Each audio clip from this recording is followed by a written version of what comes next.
Good morning Nandini, good morning Gunjan.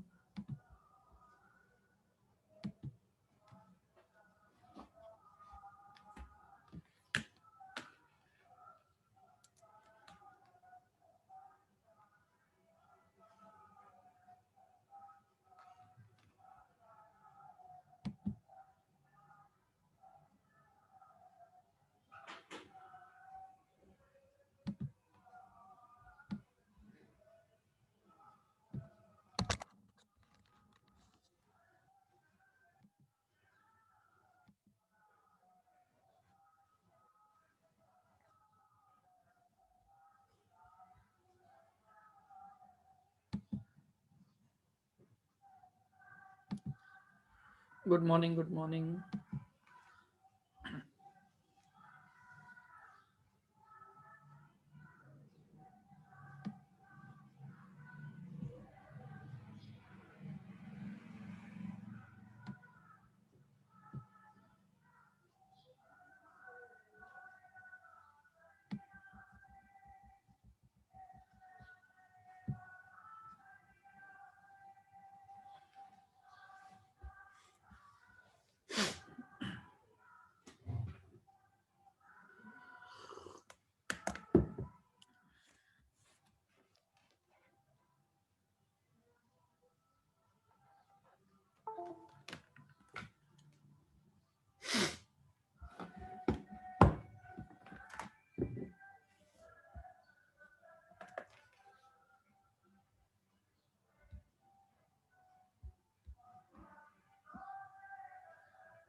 Good morning good morning.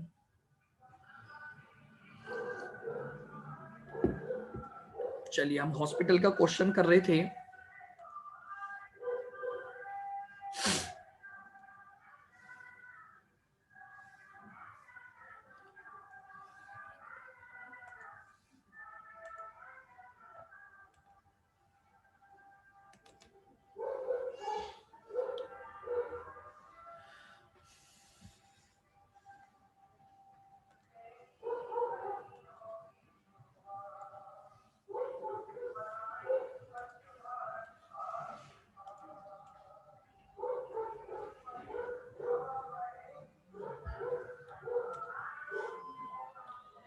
आपने किया क्या ये वाला क्वेश्चन कंप्लीट?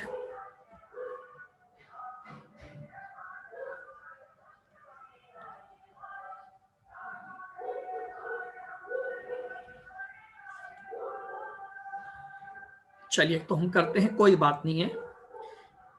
Illustration number 53। एक मिनट तो निकाल लीजिए आप।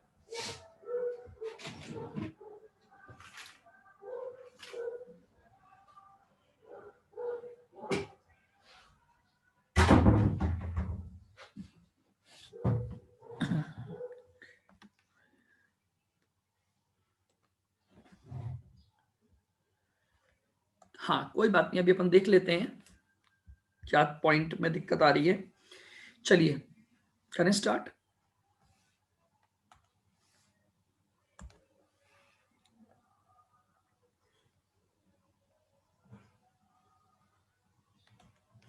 देखिएगा, ये क्या बोल रहा था। Zenith hospital runs a CCU in a hired building.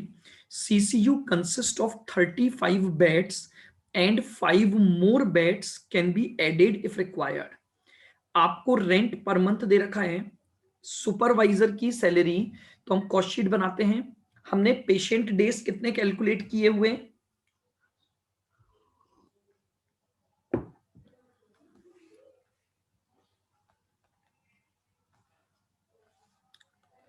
ठीक है, पेशेंट डेज हमने 8,000 कैलकुलेट किए हैं। चलिए, कॉस्ट शीट।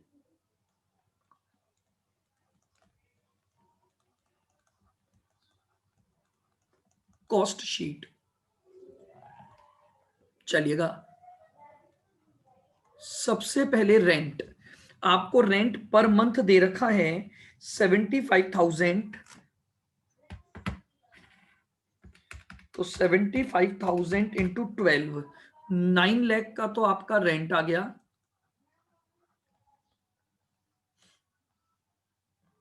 चलिए आगे बढ़ते हैं।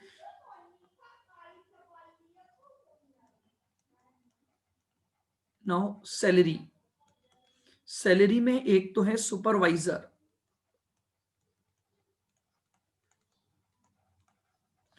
देखिए सुपरवाइजर के लिए उसने क्या बोला है, 2 सुपरवाइजर हैं, इंटू 25,000 रुपए पर मंथ और इंटू 12 महीने के लिए,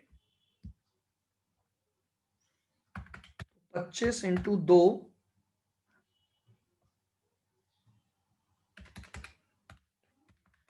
12, तो ये आपके पास सुपरवाइजर की सैलरी आ गई 6 लाख रुपए। फिर है नर्स,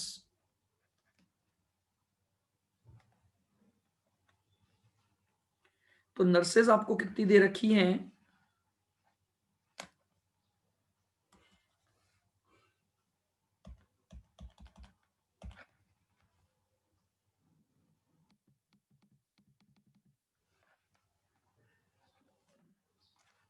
निकालिए आप नर्सेस की सैलरी, 1 मिनट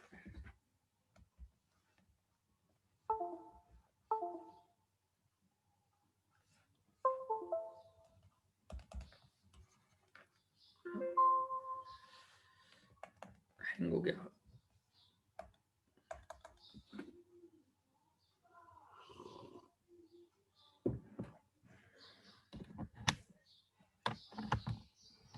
निकालें, आप लिखें नर्सेस की सैलरी, फिर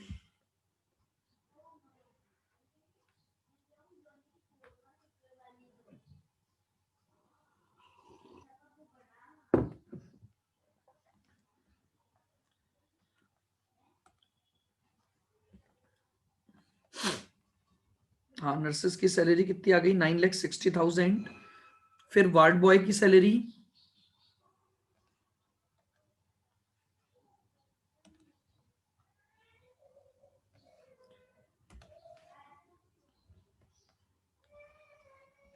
ठीक है, वार्ड बॉय की सैलरी भी आ गई आपकी 2,40,000। आगे बढ़ते हैं। Doctors are paid 2,50,000 per month, फिर गया है,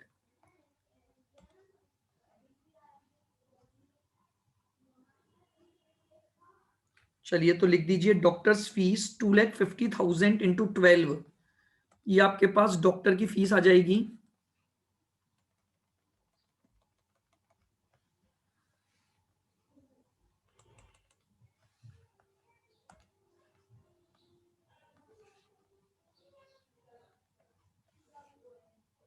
अब अदर ऑफिस एक्सपेंसेस, रिपेयर आपको दे रखा है 87,000, तो उसको मैंने आपको बताया था 81 कर दो, एज पर अवर सॉल्यूशन ये कितना दिया हुआ है आपको, 81,000 दिया हुआ है।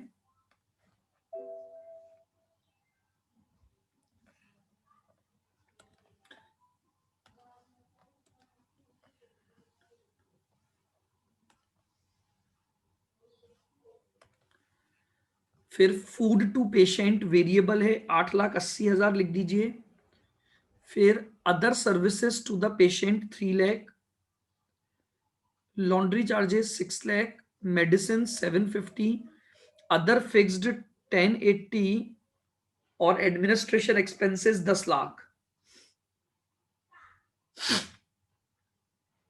और 750 बेड आपने हायर किए थे 100 रुपए पर बेड के हिसाब से, तो हायर चार्जेस आ जाएंगे 750 इंटू 100, यानी 75,000 के आपके हायर चार्जेस आ जाएंगे।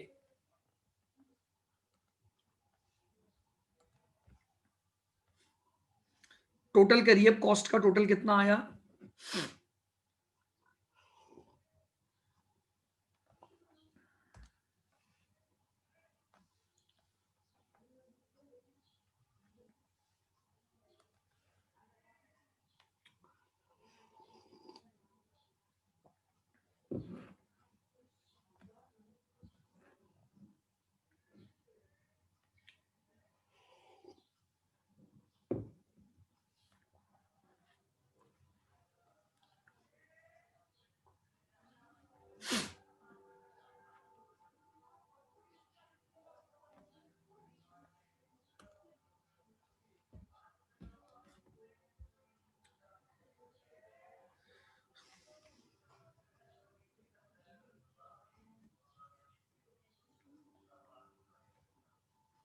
टोटल आ गया आपके पास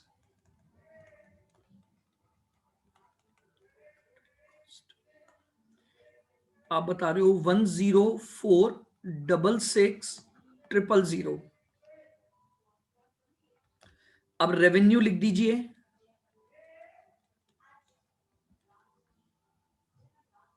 इसने ऊपर क्या बोला था आपसे, हम 2,000 रुपए पर पे, ये देखिएगा,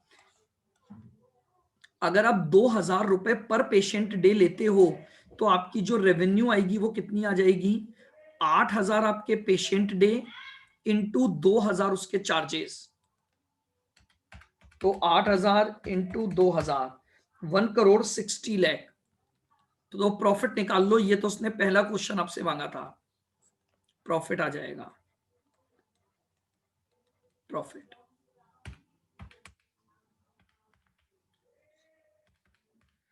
प्रॉफिट आ गया 5534।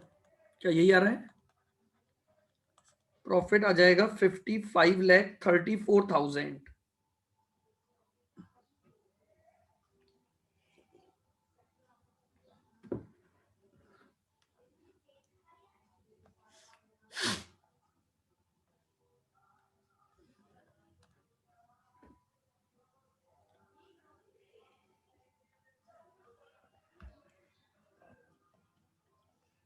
अब देखिए, इसने जो आपसे ब्रेक इवन पॉइंट मांगा है, एक्चुअली में ये आपके एक दूसरे चैप्टर में कवर होता है, मार्जिनल कॉस्टिंग में।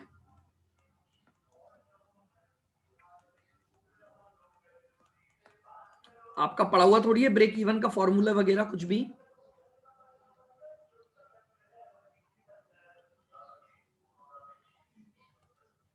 नहीं, ठीक है। तो अभी इस पार्ट के लिए आप 7-8 लाइनें छोड़ देंगे यहीं पर, क्योंकि इसके बाद अगला चैप्टर हम नहीं, वो नहीं, इकोनॉमिक्स वाला नहीं है ना, इकोनॉमिक्स वाला नहीं, कॉस्टिंग वाला। कोई दिक्कत नहीं है, आप इसके बी पार्ट के लिए 7 से 8 लाइन आप यहीं पर स्पेस छोड़ दो। हमारा अगला चैप्टर हम यही लेंगे, तो ऑटोमेटिकली जब मैं आपको वहां वो ये चीजें समझा दूंगा तो हम इस क्वेश्चन की स्पेस को फिल कर लेंगे। क्योंकि अभी मैं करवाऊंगा, नहीं नहीं वो भी नहीं करना है, इसका अलग है थोड़ा सा। हाँ ठीक है, वो उसी तरह से है, बट ठीक है, उसको समझाने के लिए मुझे बहुत सारी चीजें आपको बतानी पड़ेंगी। तो इट इज बेटर, क्योंकि अभी अपना चैप्टर फिर बीच में दूसरी चीज चालू हो जाएगी। कोई दिक्कत नहीं है, आप ब्रेक इवन पॉइंट के लिए 7 to 8 लाइन छोड़ दें, फिर हम उसको अगले पार्ट में कर लेंगे। चलिए आगे बढ़ते हैं।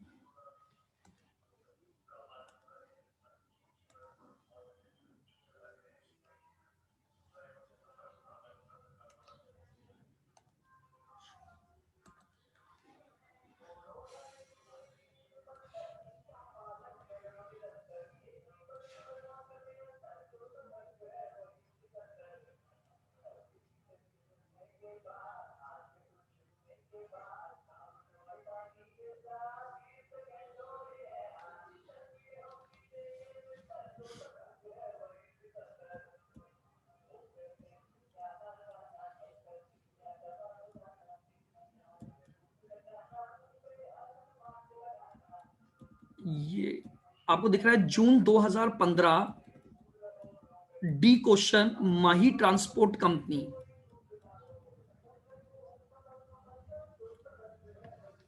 दिसंबर 2015, हाँ तो एक बार आप डाल लेंगे हेडिंग, ये है अपना, सॉरी जून 2015 का क्वेश्चन है।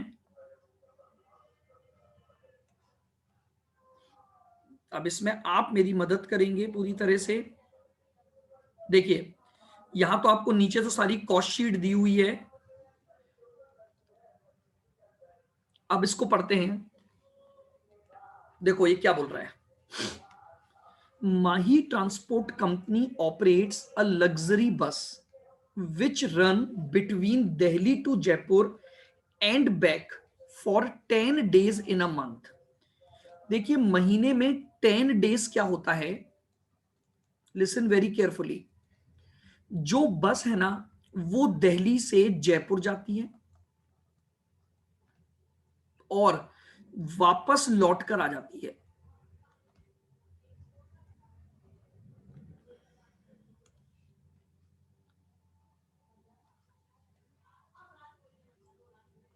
ये लीजिए, ठीक है। The distance from Delhi to Jaipur is 270 kilometre. यहां का डिस्टेंस जो है वो 270 किलोमीटर है आपका। The bus complete the trip from Delhi to Jaipur and come back on the same day. ऐसा 10 दिन तक होता है।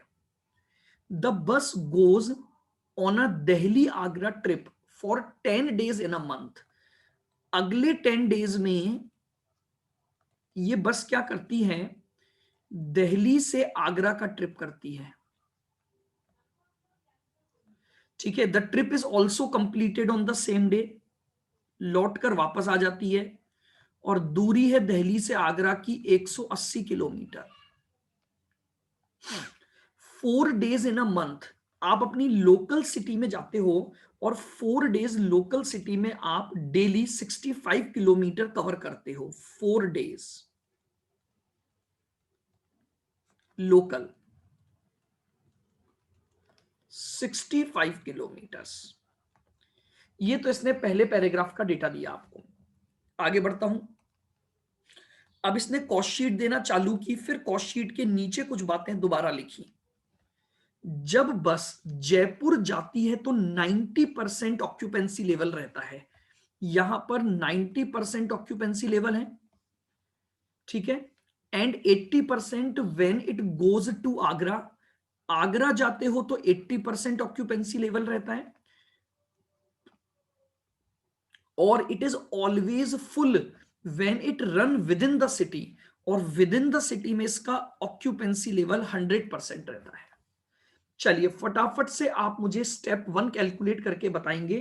पैसेंजर किलोमीटर्स और नॉर्मल कैपेसिटी 50 पैसेंजर दे रखी है।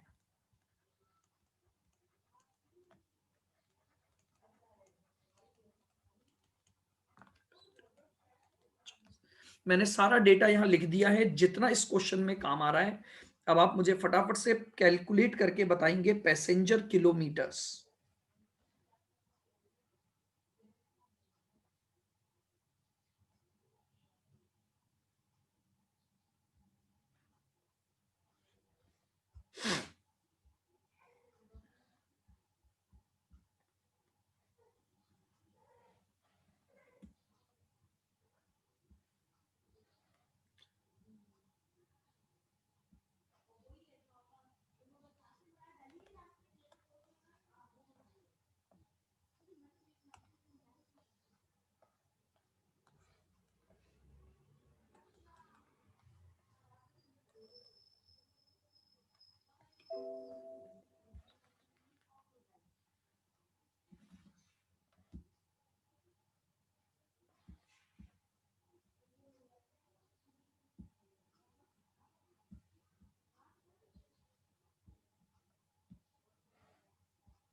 Total passenger kilometre.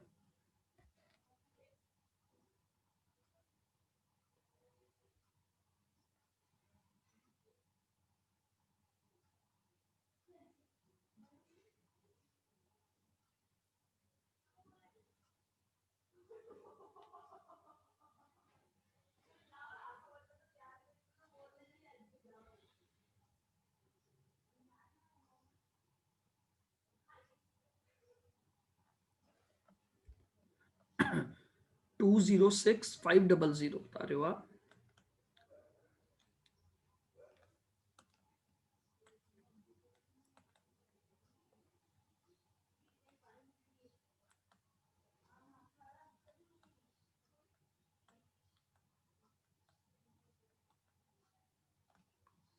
टोटल आ रहे हैं 4 लाख पैसेंजर किलोमीटर।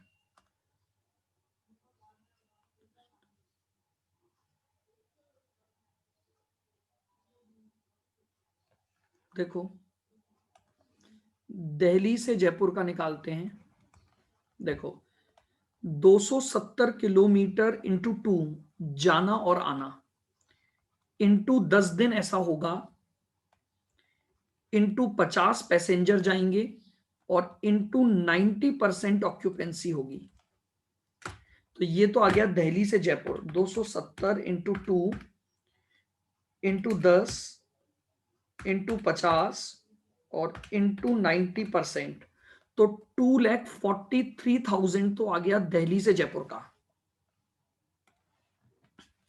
2 से मल्टीप्लाई नहीं किया, करना चाहिए था ना, जाओगे और वापस कंप्लीट भी करेंगे ना अपन जर्नी को, कोई बात नहीं। अब दिल्ली से आगरा का निकालो, 180 किलोमीटर इंटू 2 इंटू ये भी 10 डेज इंटू 50 और इंटू 80%, क्योंकि जाना और आना दोनों हो रहा है सेम डे पर। तो ये आप बता रहे हो 144, और लोकल में डायरेक्ट रहेगा 65 किलोमीटर इंटू 50 की कैपेसिटी इंटू 100%,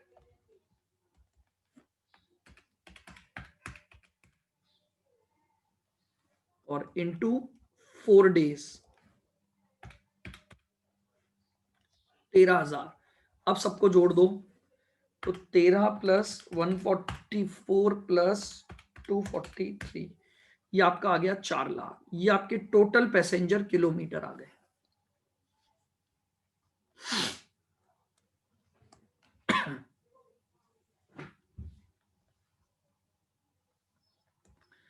ये हमारे 1 मंथ के क्या आ गए, टोटल पैसेंजर किलोमीटर। अब आप कॉस्ट शीट भी मंथली बनाएंगे सर। हाँ जी। सर जो लोकल में घूम रहे है ना, वो मतलब वो टाइम नहीं लगाएंगे, उसी टाइम वापस आ जाएंगे क्या? लोकल में तो उसी वही जैसे चलेगा हमने ना। इसमें क्या हुआ बोलो। जैसे इसमें 2 से इंटू कर रहे। सर लोकल में जैसे कैसे इसमें 2 करोगे, से इंटू कर रहे हैं ना। सुनो सुनो, लोकल में कैसे करोगे, लोकल में आप ये थोड़ी बोल सकते हो कि यहीं से चालू करके यहीं आएंगे। लोकल में तो जैसे मान लो जयपुर अच्छा से दिल्ली में लोकल घूम रही है बस, तो लोकल तो जितने किलोमीटर ट्रेवलिंग की वो सारा आ गया ना एक साथ ही। अच्छा। भाई ये तो क्या था, आउट ऑफ सिटी जा रहे थे आप, तो आप दिल्ली से जयपुर गए और जयपुर से वापस दिल्ली आओगे, तो यहाँ तो हम्म। ग्राउंड पूरी ट्रिप कंप्लीट करोगे। बट जब आप लोकल में घूमोगे, तो लोकल में तो किसी पर्टिकुलर प्लेस से तो चलते नहीं है ना अपन। लोकल का मतलब हो गया कि आप सिटी में पूरे में इतना ही जा रहे हो एक दिन में। अच्छा अच्छा, ठीक है सर। चलिए अब बनाएंगे अपन कॉस्ट शीट फॉर 1 मंथ।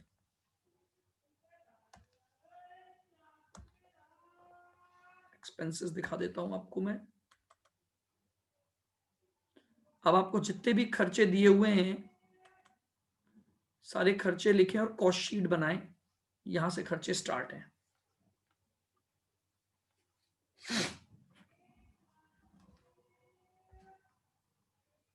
ध्यान रखना हमने 1 मंथ का डेटा लिया है, तो आप कॉस्ट शीट 1 मंथ की बनाना।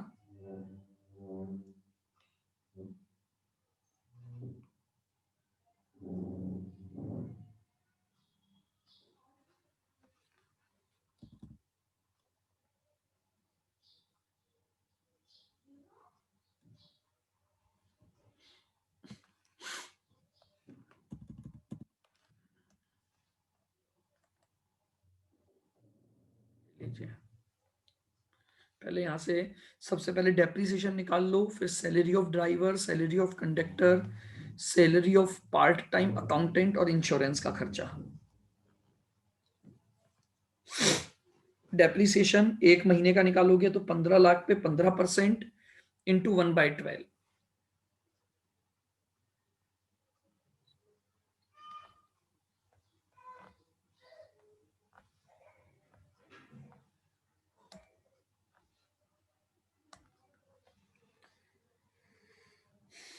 लिख लिए ये सभी खर्चे, चले नीचे।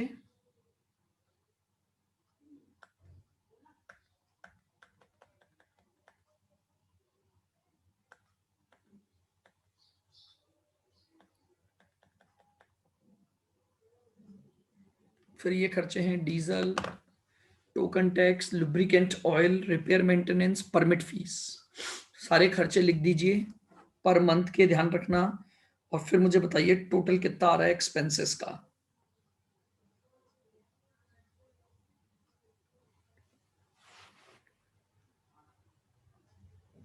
अच्छा ध्यान रखना, ये जो डीजल लग रहा है और लुब्रिकेंट ऑयल वगैरह किलोमीटर्स के हिसाब से है, पैसेंजर किलोमीटर नहीं, केवल किलोमीटर्स, तो किलोमीटर्स भी निकालने पड़ेंगे। ऊपर दिखाऊं वापस।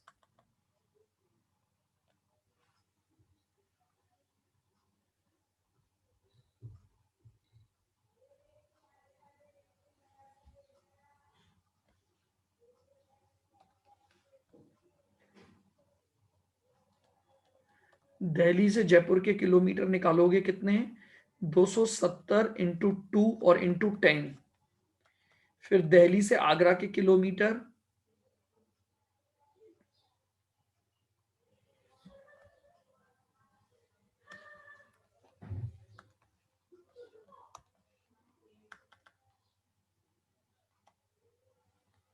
दिल्ली से आगरा कितनी दूर है?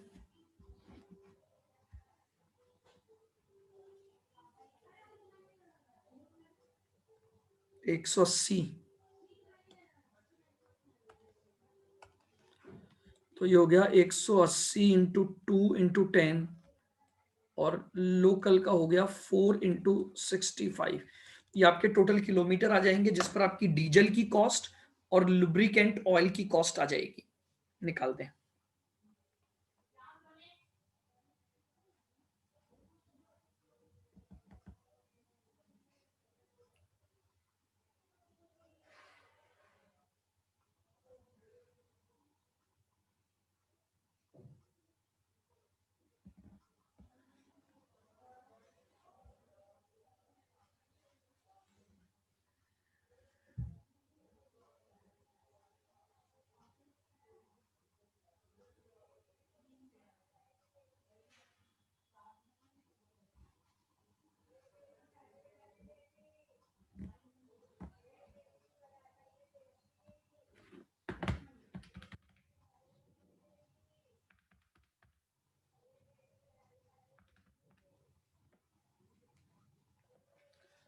हाँ जी भाई, बताएं एक्सपेंसेस का टोटल।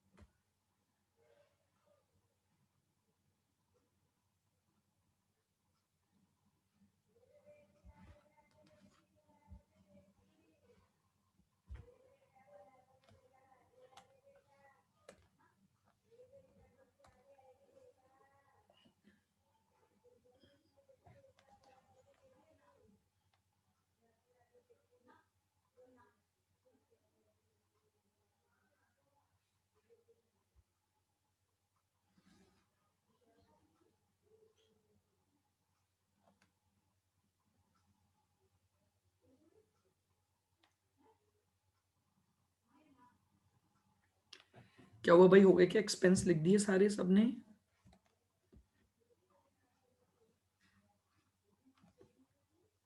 ठीक है। ऑयल का बताऊं, किलोमीटर्स निकाल लिए क्या आपने?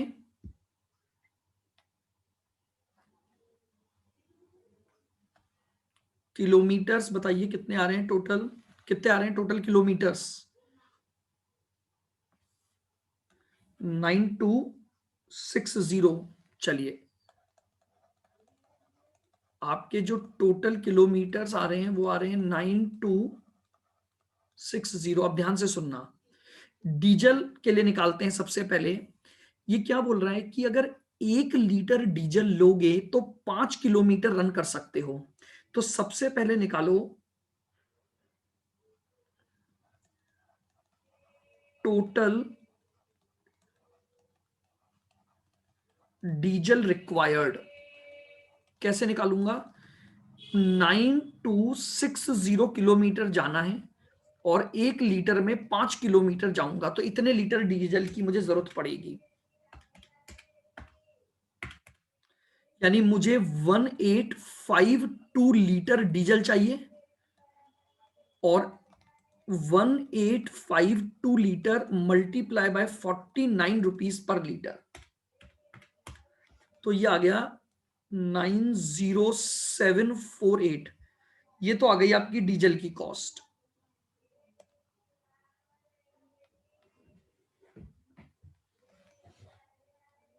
ठीक है।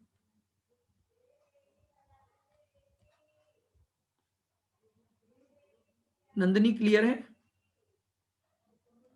ठीक है, अब इसी तरह से लुब्रिकेंट ऑयल का निकाल लो। 300 रुपए लगेंगे हर 100 किलोमीटर पर।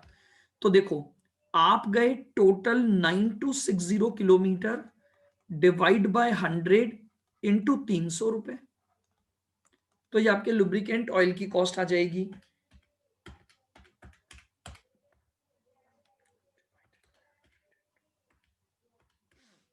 टू 7,780।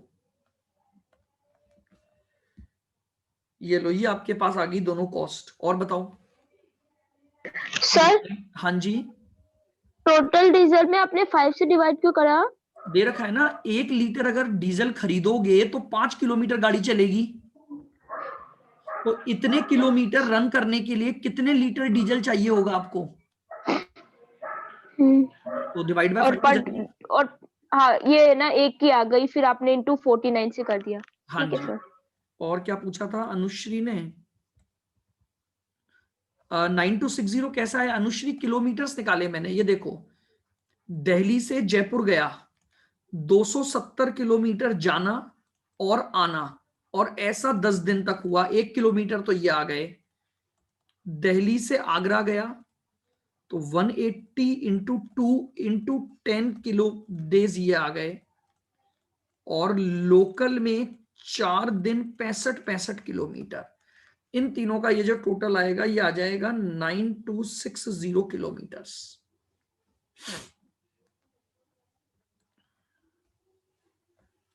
हाँ जी, टोटल कॉस्ट बता रही है नंदिनी 177,428। ये यार ये सबकी 177,428। लीजिए टोटल कॉस्ट 177। सर हाँ जी, परमिट फीस क्वार्टर का मतलब क्या होगा? मतलब एक 4 क्वार्टर मंथ में का? कितने महीने होते हैं? 4। एक क्वार्टर में 4 महीने या 3 मंथ? हाँ सर सॉरी। यानी हाँ ये 3 3 मंथ। महीने की कॉस्ट है, तो 1 महीने की निकाल लो। यानी ये कॉस्ट जो है वो कितने महीने की है? 3 महीने की कॉस्ट है, तो इसको डिवाइड बाय 3 कर दोगे तो 1 मंथ की आ जाएगी। ठीक है, नहीं विशाल, टोटल तो यही आएगा 177,428, यही आ रहा है। कोई कॉस्ट गलत लिख दी आपने। टोटल आ रहा है 177,428। आप नीचे मिला सकते हो।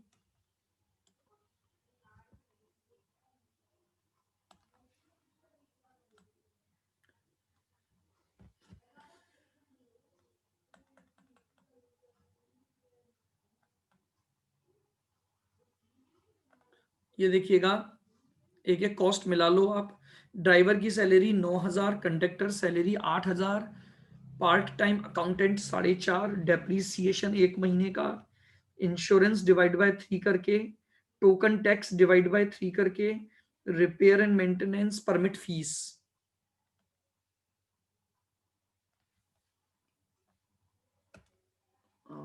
चला गया यहाँ से, 1 मिनट। अब वेरिएबल कॉस्ट में देख लो क्या क्या आ रहा है, यहाँ पे शो नहीं हो रहा होगा आपको स्कैनर में, वैसे मिला देता हूं मैं। वेरिएबल कॉस्ट में डीजल आ रहा है 90,748। फिर उसके बाद लुब्रिकेंट ऑयल आ रहा है 27,780। बस टोटल कर दो,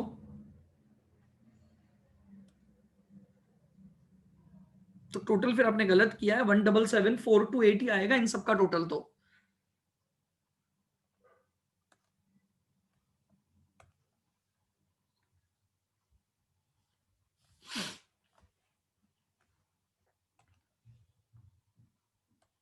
चलिए आगे बढ़ते हैं अब। सर टोकन फी और परमिट फी नहीं आई क्या? क्या चीज? टोकन फी और परमिट फी आ गई ना, डिवाइड बाय 3 करके। ये रही भाई, टोकन टैक्स 2,700 रुपए और परमिट फीस 4,350। जी सर मैंने भी लिखा है ये, फिर दिक्कत समझ में आ रही है। फिर तो टोटलिंग मिस्टेक है आपके कैलकुलेटर पर। ओके सर, मैं एक बार चेक कर हाँ, लेता एक हूँ। बार वापस चेक कर लेना, क्योंकि अगर सारी जी। कॉस्ट सही लिखी है तो फिर टोटल में दिक्कत आ जाएगी। चलिए अब इसने देखो आगे क्या बोला है वो सुनना। पॉइंट नंबर 1, एक तो ये बोल रहा है कि जितना आप किराया चार्ज करोगे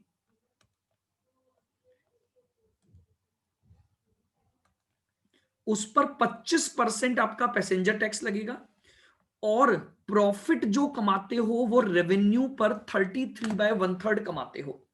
दोनों ही चीजें रेवेन्यू पर बेस्ड हैं, प्रॉफिट भी और पैसेंजर टैक्स भी।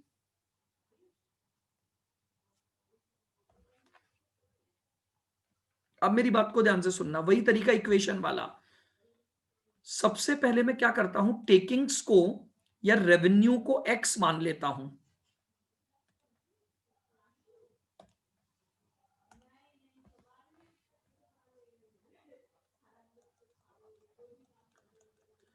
रेवेन्यू को मैंने मान लिया एक्स। तो मुझे बताओ रेवेन्यू में अब क्या क्या आएगा। सबसे पहले आएगी कॉस्ट, उसके बाद आएगा पैसेंजर टैक्स, यानी आप या प्रॉफिट कैसे लिख लो, और प्रॉफिट, ये तीन चीजें आएंगी, और इनका टोटल मिलाकर आपकी रेवेन्यू बनेगा, जिसको मैंने एक्स माना हुआ है। बताओ क्या इक्वेशन बना सकते हो। कॉस्ट आपके पास आ चुकी है 1777428, पैसेंजर टैक्स हो जाएगा 0.25x, और प्रॉफिट हो जाएगा 0.33x। बिल्कुल सिंपल सा कॉन्सेप्ट है। मैंने टेकिंग्स को या रेवेन्यू को एक्स मान लिया, सभी जने सुनना। अब मुझे पता है रेवेन्यू इन तीन चीजों का टोटल होगी, कॉस्ट का टोटल, पैसेंजर टैक्स और प्रॉफिट, यानी इन तीनों का टोटल मिलाकर एक्स के बराबर होगा। तो एक्स की वैल्यू निकाल लो। तो आप क्या करोगे, एक्स की वैल्यू कैलकुलेट कर लो कितनी आ रही है, बताइए निकाल के फटाफट एक्स की वैल्यू।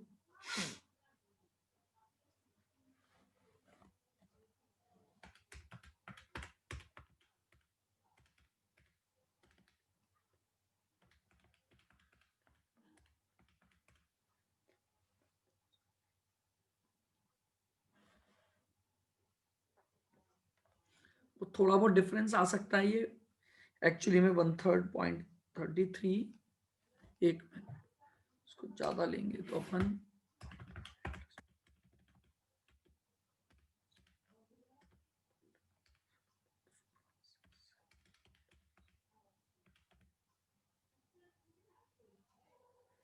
0.3333 प्लस 0.25 माइनस 1 आएगा 0.4167x।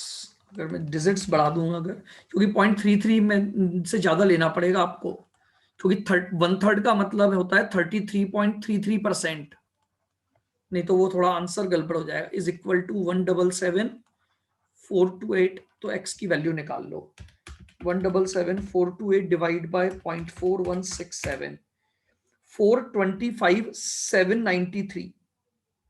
x की वैल्यू आ जाएगी 425,793।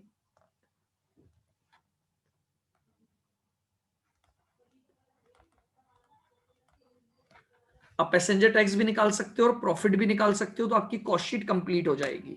निकाल लो।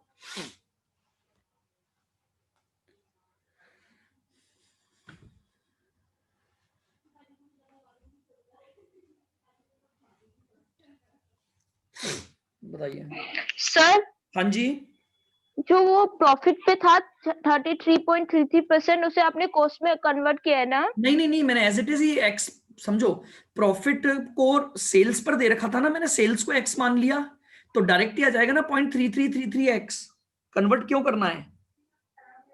कैसे मतलब? अरे आपका 33/1/3 ऑन रेवेन्यू है ना, यस सर। तो अगर मैं रेवेन्यू को एक्स मान लूंगा तो ये कितना बनेगा, प्लस नहीं एक्स का 33.33% निकाल दोगे तो 33.33 तो आएगा। तो इसका मतलब 0.3333x हो गया कि नहीं हो गया। हाँ यस सर। बस डायरेक्टली लिख दिया मैंने वो, क्योंकि मैंने रेवेन्यू को एक्स मान लिया और रेवेन्यू पर ही बेस्ड थे ये दोनों चीजें, तो कन्वर्ट करने की जरूरत ही नहीं है भाई। समझो, रेवेन्यू आती है कॉस्ट प्लस प्रॉफिट जोड़कर, तो मैंने उस पूरी वैल्यू को एक्स मान लिया। आ रहा है पॉइंट समझ में? इसको ऐसे समझो, नहीं तो देखो मैं आपको बताऊं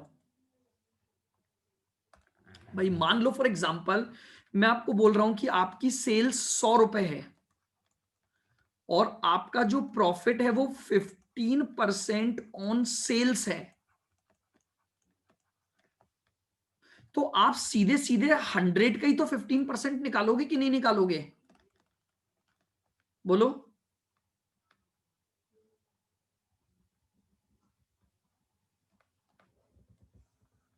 तो यहां पर मेरी जो सेल्स है वो एक्स है और जो प्रॉफिट है वो 33.33% है ऑन एक्स, तो ये आ जाएगा 0.3333। बस इस तरह से निकाल लोगे। तो टैक्स का अमाउंट आप कितना बता रहे हो? बिल्कुल ठीक है, 106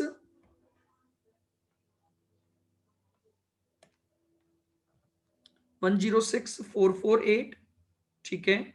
और प्रॉफिट आ जाएगा 141,917 और ये आपकी कॉस्ट शीट बन जाएगी। बिल्कुल ठीक है।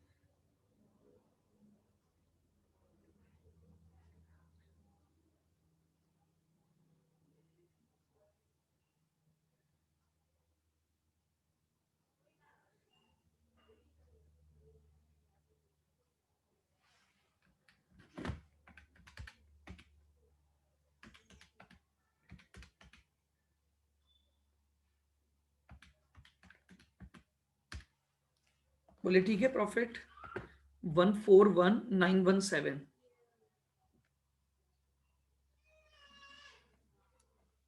बोलिए क्लियर है क्या?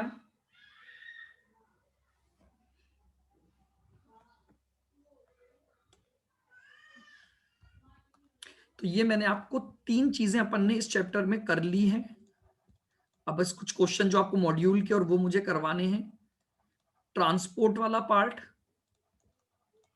होटल वाला और हॉस्पिटल। सबसे पहले तो मुझे ये बताइए, क्या तीनों में आपको समझ में आ गया कैसे कैसे स्टेप्स को फॉलो करना है?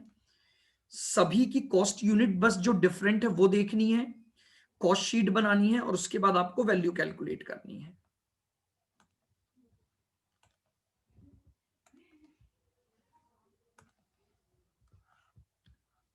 अरे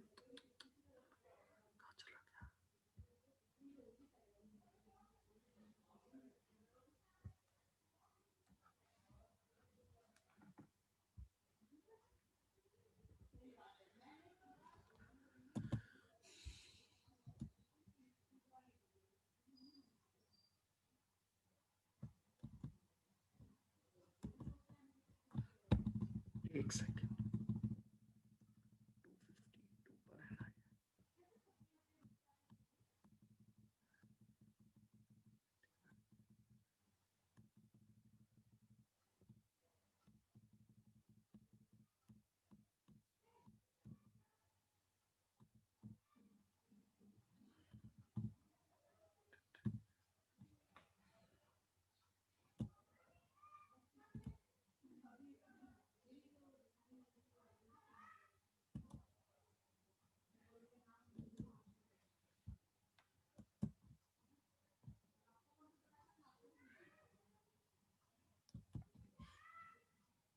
अब इसमें क्या कई मिक्स क्वेश्चंस हैं, तो मैं आपको जो जो बता रहा हूं बस वही करने हैं, बाकी किसी और चैप्टर से कवर होंगे ये।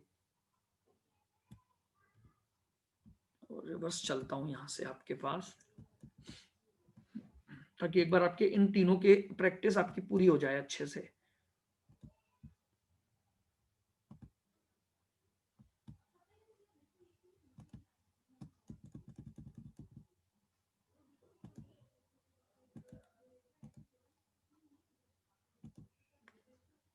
ये आपने कर ही लिया है।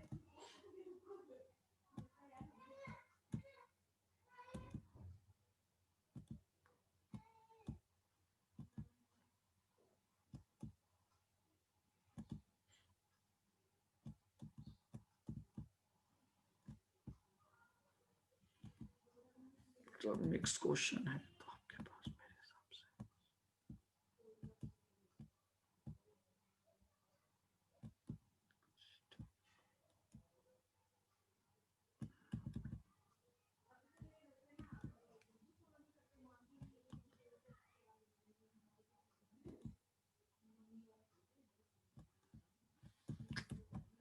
एक सेकंड, क्या गड़बड़ हो गया है?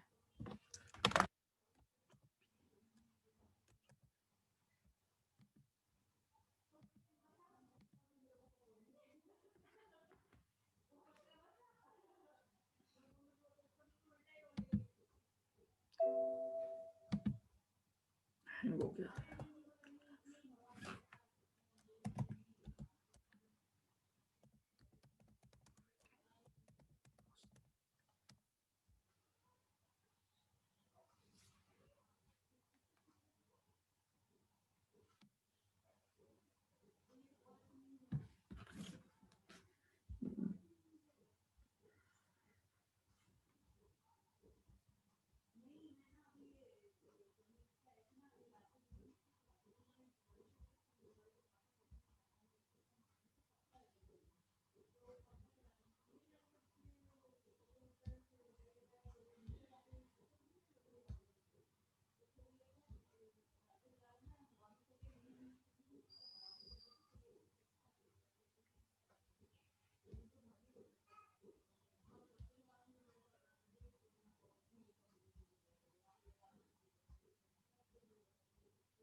अब आपका ऑपरेटिंग कॉस्ट शीट जो है चैप्टर वो 11th नंबर पर है शायद, जिसमें रिमेनिंग क्वेश्चंस हैं आपके। 1 मिनट में निकाल दूं। हाँ जी,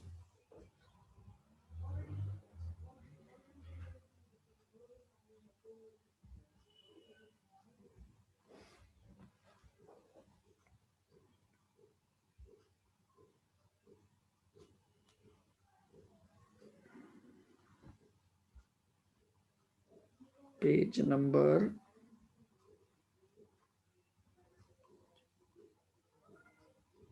चलिए देखिएगा। अब आपके पास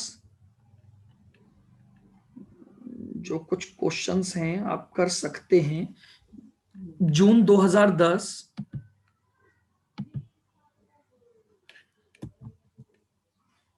को यहां दिखा देता हूं स्कैनर्स पे।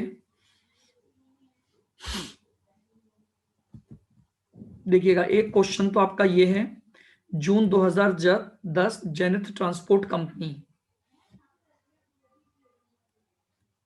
सभी लिख लीजिए। जून 2010 पेज नंबर है 8.383, ये ट्रांसपोर्टेशन का ही है।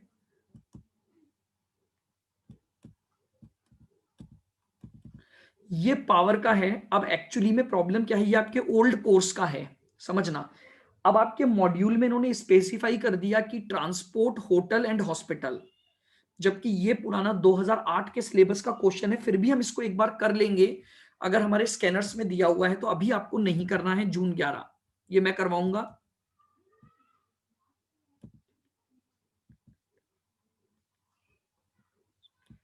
ये हमने कर ही लिया दिसंबर 11 का।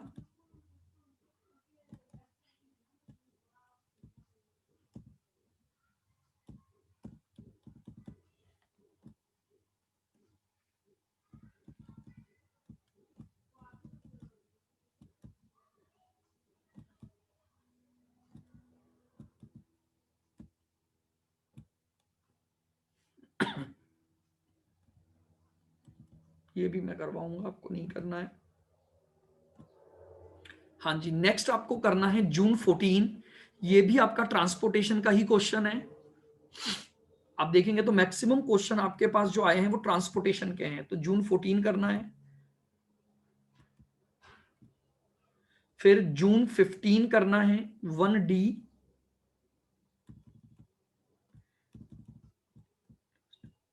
फिर जून 17, ये भी ट्रांसपोर्टेशन का ही है।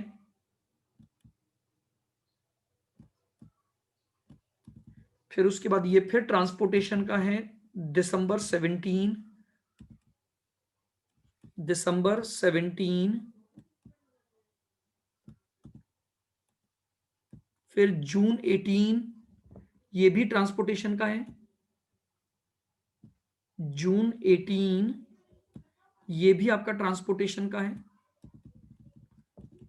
और दिसंबर 18 ये भी आपका ट्रांसपोर्टेशन का है। ये क्वेश्चंस आज आप करें।